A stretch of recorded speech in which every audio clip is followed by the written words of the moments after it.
Antroji karalių knyga, 5 skyrius. Sirijos karaliaus kariuomenės vadas Naamanas buvo valdovui svarbus ir gerbiamas žmogus, nes viešpats per jį suteikė išlaisvinimą Sirijai. Jis buvo narsus karys, tačiau sirgo raupsais. Sirai kartą išėję būriais parsivedė iš Izraelio į nelaisvę jauną mergaitę. Ji tarnavo Naamano žmonai. Kartą jį tarė savo šeimininkiai: jei mano valdovas būtų Samarijoje, tai pranašas pagydytų jį nuo raupsų. Atėjęs pas savo valdovą, Naamanas pasakė, ką mergaitė iš Izraelio kalbėjo jo žmonai. Sirijos karalius jam tarė: gerai, eik, o aš pasiųsiu Izraelio karaliui laišką. Jis pasiėmė 10 talentų sidabro, 6000 šekelių aukso, 10 išeiginių drabužių ir išėjo. Jis nunešė Izraelio karaliui laišką, kuriame buvo parašyta: kartu su šituo laišku siunčiu pas tave savo tarną Naamaną, kad jį pagydytum nuo raupsų. Izraelio karalius, perskaitęs laišką, perplėšė savo drabužius ir tarė: argi aš Dievas, kad gyvybė ir mirtis būtų mano rankose? Jis siunčia pas mane, kad pagydyčiau vyrą nuo raupsų. Todėl meldžiu, apgalvokite ir matykite, kaip jis ieško priekabių prie manęs. Dievo vyras Eliziejus, išgirdęs, kad Izraelio karalius persiplėšė drabužius, siuntė pas karalių sakydamas: kodėl persiplėšė drabužius? Tegul jis ateina pas mane ir sužinos, kad yra pranašas Izraelyje. Naamanas atvyko su žirgais bei vežimais ir sustojo prie Eliziejaus namų durų.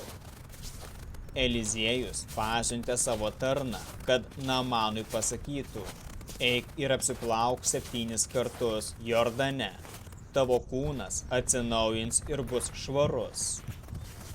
Naamanas supyko ir nuėjo, sakydamas: aš galvojau, kad jis išeis, atsistos, šauksis viešpaties, savo Dievo vardo, uždės ranką ant raupsuotų vietų ir taip pagydys nuo raupsų. Argi Damasko upių, Abanos ir Parparo vanduo negeresnis už visus Izraelio vandenis? Argi negalėčiau juose apsiplauti ir tapti švarus? Jis apsigręžė ir nuėjo labai supykęs. Bet jo tarnai priartėję jam kalbėjo: jei pranašas tau būtų įsakęs atlikti kokį didelį dalyką, argi nebūtum daręs? Tuo labiau, kai jis sakė: apsiplauk ir būsi švarus. Jis nuėjo prie Jordano ir panėrė jame 7 kartus, kaip Dievo vyras buvo liepęs. Jo kūnas pasidarė kaip mažo vaiko ir jis tapo švarus. Jis ir visi jo palydovai sugrįžo pas Dievo vyrą. Atsistojęs prieš pranašą, jis tarė: dabar tikrai žinau, kad niekur kitur žemėje nėra Dievo, tik Izraelyje. Prašau, priimk dovaną iš savo tarno.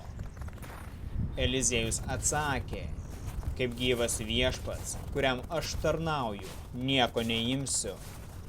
Nors Naamanas jį įkalbinėjo paimti, tačiau jis atsisakė. Tuomet Naamanas prašė: jeigu ne, tai prašau, duok savo tarnui tiek žemės, kiek gali panešti porą mulų, nes tavo tarnas daugiau nebeaukos deginamųjų ir kitų aukų jokiam dievui, tik viešpačiui. Tik norėčiau, kad viešpats man atleistų nusikaltimą, kai aš vesiu savo valdovą į Rimono namus, pagarbinti ir kartu su juo nusilenksiu Rimonui. Eliziejus jam tarė: eik ramybėje.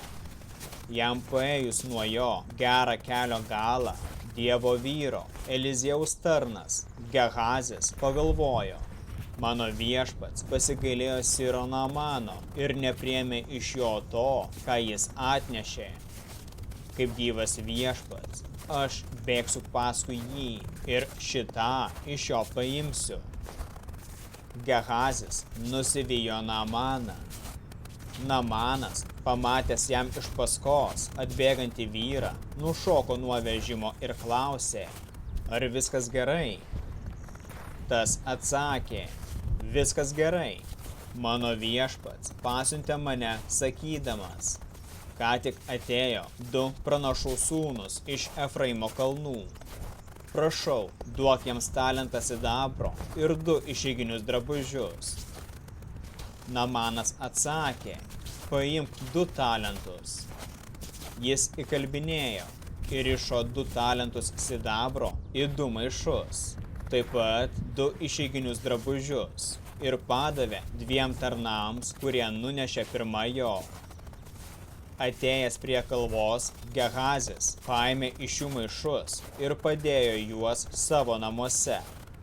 Po to jis paleido vyrus ir jie grįžo. Gehazis atėjo pas Eliziejų, kuris paklausė, iš kur ateini, Gehazi? Tas atsakė, tavo tarnas niekur nebuvo išėjęs. Bet jis jam atsakė, argi mano širdis nebuvo su tavimi, kai vyras iššoko iš vežimo tavęs pasitikti? Ar dabar metas imti pinigus ir drabužius, alyvų sodus ir vynuogynus, avis ir galvijus, tarnus ir tarnaitės? Todėl ir Naamano raupsai prilips tau ir tavo palikuonims per amžius. Ir Gehazis išėjo raupsuotas kaip sniegas.